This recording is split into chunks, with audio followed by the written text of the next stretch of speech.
Ufrovisión presenta La Frontera, con la conducción de Bernardo de la Maza. ¿Cómo están ustedes? Encantado de saludarlos junto a un muy interesante invitado, el profesor Felipe Gallardo, que es magíster en agroquímica y académico del Departamento de Química y Biología de la Universidad de la Frontera desde 1973. O sea, tiene un montón de historias que contarnos. ¿Ah? Profesor, encantado de saludarlo. Bernardo, igualmente un placer estar usando esta plataforma realmente para contar un poco de mis vivencias. Tú acabas de hacer una mezcla que yo siempre, uno no debe conocer los orígenes. Yo nací en la Universidad de Chile, en un departamento de Química y Biología. Ya. Solo que emigramos, y por eso que me ufano de contar los orígenes y el progreso que tiene mi universidad, porque el año 81 nos convertimos en Universidad Frontera y nos convertimos en el Departamento de Ciencias Químicas,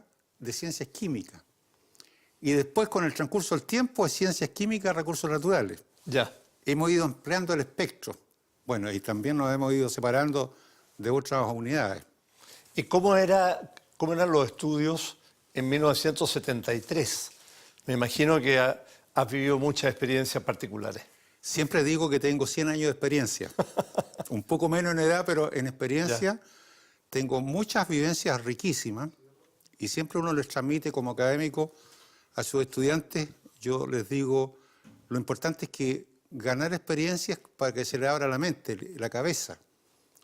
Tú acumulas, la sabiduría viene por la acumulación de experiencias.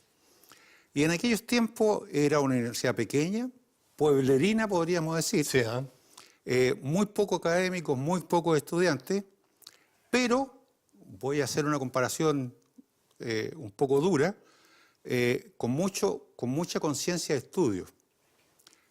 Nos dedicamos, yo te diría que un 80% al estudio y un 20% a la farra. ya. Hoy día yo comparo con mis estudiantes, estos últimos 10, 20 años, y yo creo que realmente es al revés, es inverso. ¿Y qué ha ocurrido con los estudiantes que hoy son poco serios, poco preocupados, poco responsables en comparación a los de antes? Bueno, ahí tengo una opinión también muy dura. Yo siempre coloco a alguien culpable. Cuando hay una separación, hay dos culpables. Sí. Bueno, en todo orden de cosas hay dos culpables. En el caso de los estudiantes, voy a hacer una separación. Tenemos un grupo de estudiantes muy dedicados, pero realmente el porcentaje es pequeño comparado con otras universidades. Lo que sucede aquí es que yo siempre le echo la culpa, repito, a la familia. Presionan poco, cobran poco. Eso de cobranza también es un tema largo de conversar. Una educación muy permisiva. Muy permisiva, justamente. Yo creo que por ahí Y está. eso se refleja luego entonces en la universidad. Sin duda. Chicos poco esforzados, poco responsables. Qué mal, ¿eh? Qué mal tener una oportunidad tan particular de haber llegado a la universidad para malgastar esos años preciosos. Ahora, ahí tenemos una culpa compartida también como universidad, porque yo tengo, como te decía, vasta experiencia.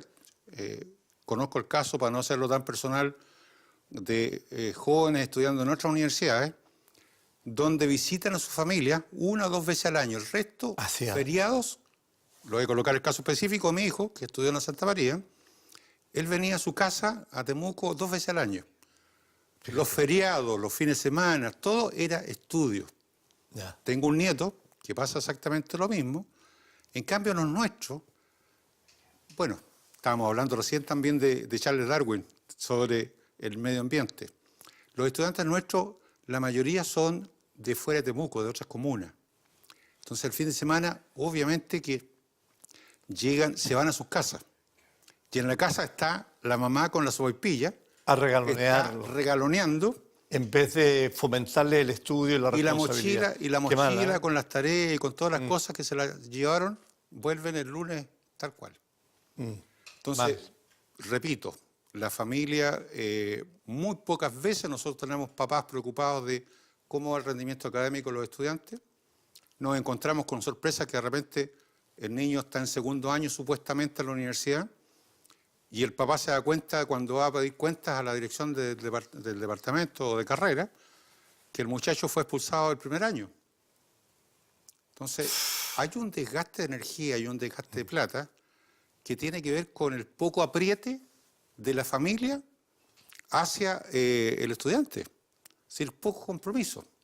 Eso es un punto que realmente ha ido a través del tiempo, tal como hablábamos de la autoridad, se ha ido debilitando. Ya, profesor Gallardo, vamos un poco más a lo concreto. ¿Por qué es importante la ciencia? ¿Y cómo se logra divulgar la ciencia entre los jóvenes nuestros? Bueno, ahí voy a colocar un nexo, que me gusta mucho la palabra de encantar. La ciencia es fundamental para el progreso del país.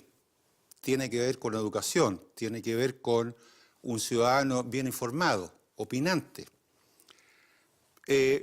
Ahora, con respecto a la divulgación, nosotros como científicos, la verdad las cosas que hemos pecado porque no hemos acercado a la ciencia tempranamente a la población.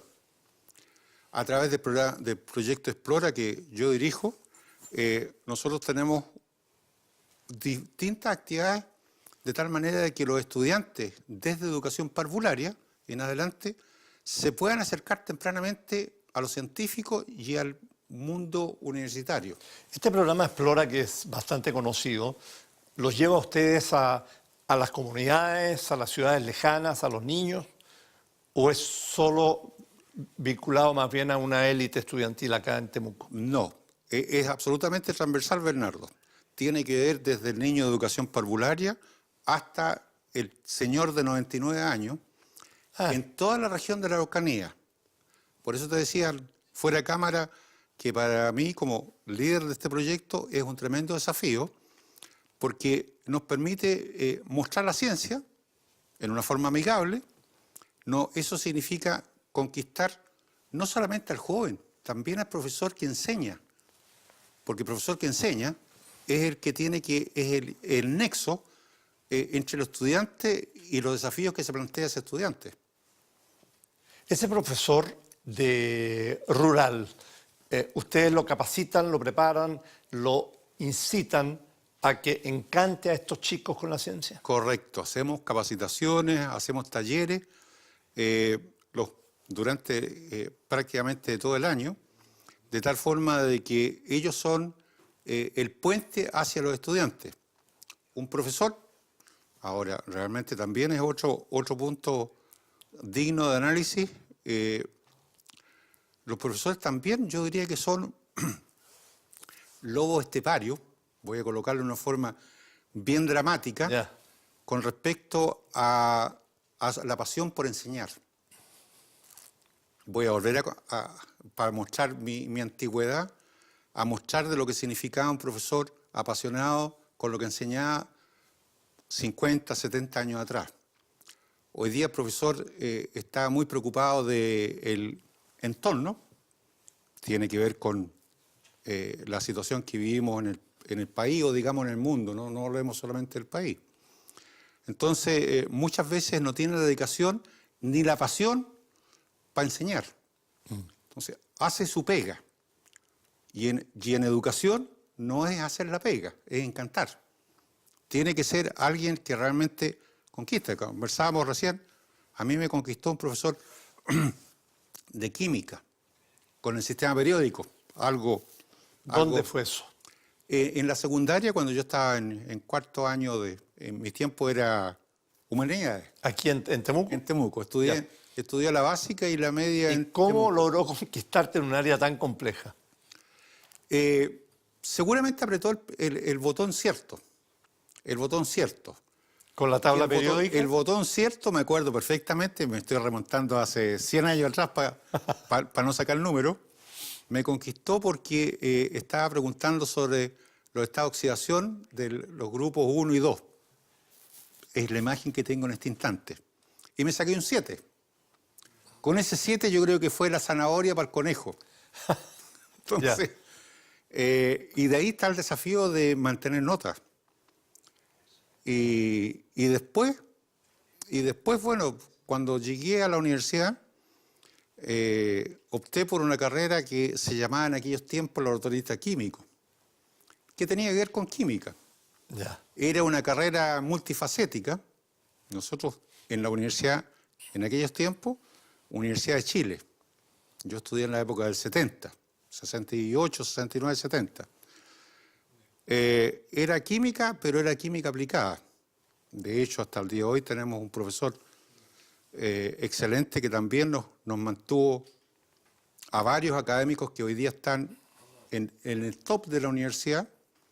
Me refiero a con méritos académicos reconocidos, donde el profesor Mario Villarroel, lo digo con todas sus letras, sí. Hoy día está retirado, nos enseñó que la química era para aplicarla en análisis de plantas, análisis de agua, análisis de alimentos, análisis de vinos, de alcoholes, de tal manera que salimos como laboratorios químicos multifacéticos.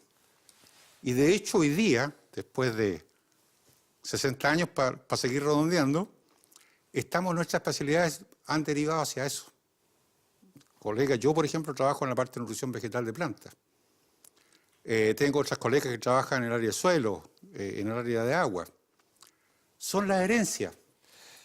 ¿Cómo se pone en la práctica esta nutrición vegetal de plantas? ¿En qué consiste? Lo voy a decir en forma bien ambiciosa, en resolver problemas. Yo me considero un poco médico nutricionista, porque así como el ser humano necesita proteína, necesita alimentos, necesita energía, la planta también tiene esos requerimientos, solo que no selecciona. Yo trabajé por muchos años en el sistema de acidez de suelo, que es un problema regional. Suelos ácidos son de la serie volcánica, de tal forma de que cuando tú no tienes condiciones adecuadas del suelo, me refiero al pH, el trigo, por ejemplo, se da una mala producción. Voy a colocar un caso drástico. En un suelo ácido tú tienes una producción, si no haces el tratamiento adecuado del suelo, de 20 quintales por hectárea. Si tú haces corrección, ¿Ya? Yo dirijo un laboratorio de análisis de cal y fertilizante, si tú agregas correctivos, es pura química esa cuestión. Mejoras el pH del suelo. ¿Esos son abonos o es otra cosa? Son material calcáreo. Tiene que ver con la serie de abonos, de fertilizantes. Para romper la acidez. Correcto, para romper la acidez. Ya cuando me hablas de acidez se me viene de inmediato a la mente el tema de los pinos, las enormes plantaciones de pino y de otros árboles traídos para negocio, que han reemplazado a los árboles naturales en esta región y que son gran tema de conflicto. ¿Qué opinas tú de eso? Bueno, sin lugar a duda que ellos, así como te decía que el cultivo extrae nutrientes del suelo, los tiene que sacar del suelo, si no se muere del hambre, sí. Y ahí agrega los fertilizantes y agrega los correctivos, como el calcario. En el caso del pino y eucalipto, acidifican los suelos. La verdad, las cosas que bajan la fertilidad, para decirlo de una forma elegante, de los suelos, porque son... Casi la matan. No, hay forma de corregir, pero normalmente tiene que ver con la parte económica también. Tú acidificas los suelos y, bueno, por ser tan extractivos, aparte que hay un gran conflicto necesitan agua y nutrientes, de tal forma de que dejan empobrecidos los suelos, efectivamente. Nosotros, de hecho, yo estoy trabajando en este momento en un proyecto de agregar ceniza en la parte de residuos industriales aplicados a la agricultura, agregar ceniza a los suelos con pino eucalipto para corregir justamente la fertilización como enmienda. Hay algunas sutilezas ahí con respecto a la enmienda y a los fertilizantes. Entonces, la verdad las cosas que tienes que tener cuidado y un sistema sustentable, que es lo que normalmente nosotros no nos preocupamos. Dejamos, voy a colocar un caso dramático, una extracción minera y dejamos los relaves ahí estancados, Claro. un daño tremendo ambiental. Y no nos preocupamos porque las leyes son permisivas de hacer remediación. Pues. Entonces, también, yo no soy ecologista, pero me preocupa, la verdad las cosas, la falta de legislación hacia el mundo empresarial. El mundo empresarial. Entonces tiene que ver con que si tú colocas restricciones, obviamente que el empresario va a colocar más capital, va a invertir más para no producir daño ambiental, por ejemplo. Bueno, profesor, lo invito a que nos espere un ratito. Usted también, por favor, en su casa. Vamos a hacer una pausa y ya regresamos.